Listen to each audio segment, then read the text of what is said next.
Good evening. Tonight's hot topic on the Discovery Channel will be reptiles. Your reptile gals will be guiding you on a magnificent journey through the reptile world with Savannah and Ruby. Finn, please switch it to our lovely ladies. Thank you, Charlotte, and thank you, Martha, for the wonderful introduction. We're here in Australia. I'm Ruby. And I'm Savannah. And we're here today to go take on a small journey to look for some crocodiles. Let's go see what we can find. Yep, so let's go.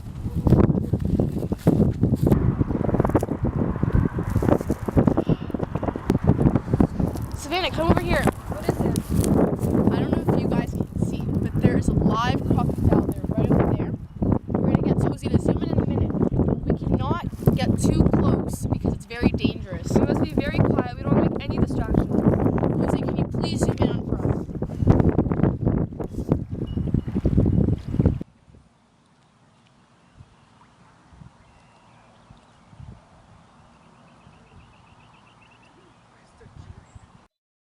Hey, it's Savannah from Animal Planet, and we will be giving you a quick lesson on crocodiles. So crocodiles come from the class Reptilia and the genus Crocodylus. Their structural description. They have a long, cylindrical shape with a bit of fat at their midsection. They have a streamlined body which enables them to swim faster, and they also have a four-chambered heart, a diaphragm, and a cerebral cortex, which is a brain structure. They can grow to be very long. Some grow to be 6 feet long. They have a V-shaped snout, and their upper jaw and lower jaw are similar in size. Their behavior. The males are territorial animals that protect their home range from other male intruders. They only share land with several females with whom they mate with. The females carry for the young after they hatch by carrying their tiny offspring in their mouth. Crocodiles are carnivores, so they feed on birds, small mammals, fish, and vertebrates. They are cold-blooded, so their body temperature ranges from 30 to 33 degrees, and they use the environment to change these temperatures. Their adaptations to the environment. Crocodiles have an extra transparent eyelid that can be closed to protect their eye when underwater. A flap of skin at the back of their throat that prevents water from seeping in when they attack prey underwater. Their skin can camouflage with surroundings, and they have powerful jaws, which is extremely useful when hunting for prey. Their webbed feet and strong tail help them steer in water and swim faster. Their eyes, ears, and nostrils are located on top of their head, so when hunting in water, most of their body is hidden underwater, but they're still able to breathe. And we're back. We just saw some live footage of a crocodile eating its prey, and we showed you a couple of slides teaching you more about crocodiles, about stuff that you may not know of. Okay guys, we're now heading off to Canada to go explore and hopefully find some live footage of some interesting snakes that is located around. Come join us on our journey. Let's go! Hi guys, welcome back. We're now here today in Ontario, Canada, and we're gonna go explore and hopefully find some snakes.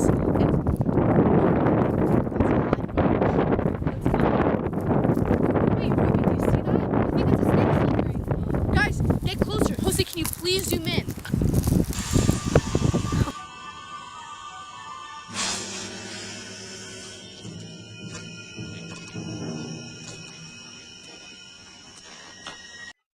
Hey guys, it's Ruby from Animal Planet. Here's a quick lesson on snakes.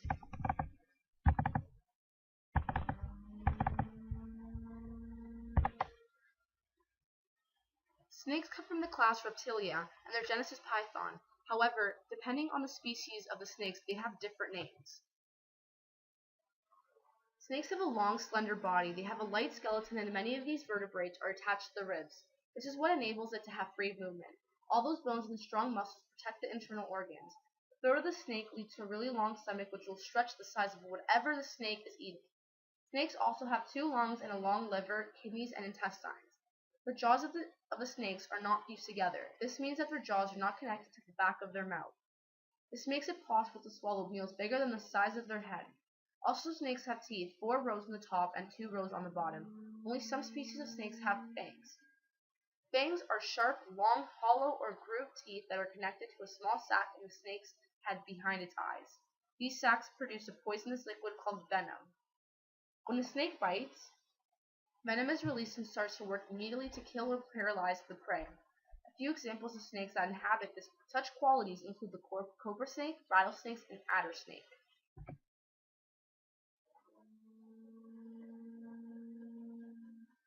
During the winter, many snakes stay underground or deep in rock cracks. They do this because snakes are cold-blooded reptiles, therefore by hiding they are escaping the cold weather and receiving warmth. Snakes also smell with their tongue. When they flick their tongue, odor particles stick to it, and when it's withdrawn into the mouth and inserted into a special section in the nasal cavity where the odor is sensed. Snakes are also ectotherms, which means they regulate their body temperature externally by sunning themselves or retreating to cool and shaded areas. Lastly, snakes sheds a layer of their skin so that it allows them to continue growing. Snakes do not have any legs or arms or ears and other appendages. This helps them slither through the grass or among rocks without causing disturbance that might frighten the prey. Snakes also have an unusually flexible jaw, enabling it to swallow objects as big as its own diameter. Their teeth are directed backward. This adaptation encourages the food entering the mouth to go into the right direction toward the stomach. Lastly, snakes come in a variety of colors and patterns. It helps camouflage a snake. Other snakes have different patterns and brighter colors that make them visible to their prey. Hi guys, and welcome back. We just saw some amazing footage of a snake. We've been really liking these past few days. We're now headed off to New Zealand to go see another very interesting animal called the tuateras. These are one of the 4 main groups of reptiles. Okay, we're back again, but this time we're in New Zealand and we're gonna go explore for some tuateras. Let's go see what we can find. Follow me, guys. Okay, from right here I have just spotted a tuatera. Jose, can you please zoom in so we can get a clearer view of this interesting animal?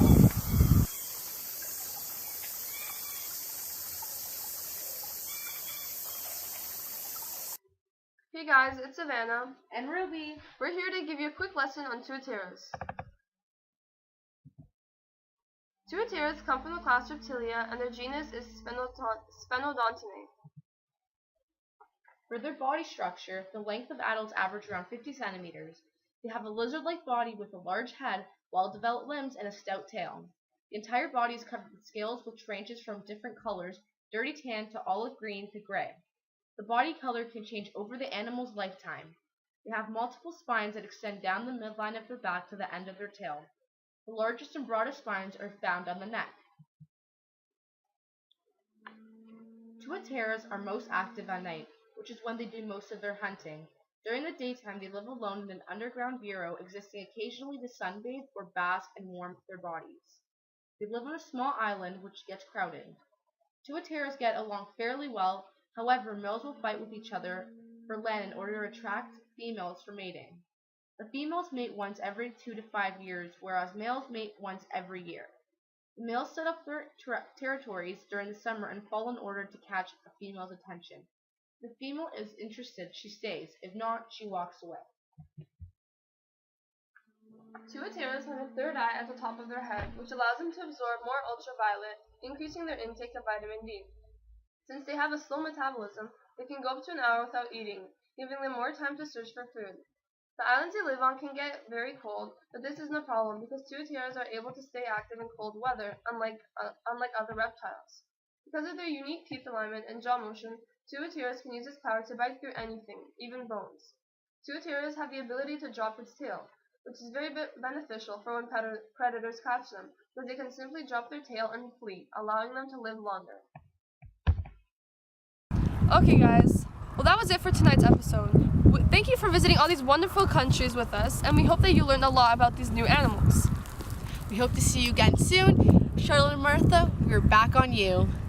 Wasn't that just a magnificent episode, Martha? I must say, I do agree with you, Charlotte. Well, that concludes tonight's episode. Stay tuned for next week where our friends will be visiting the northern region.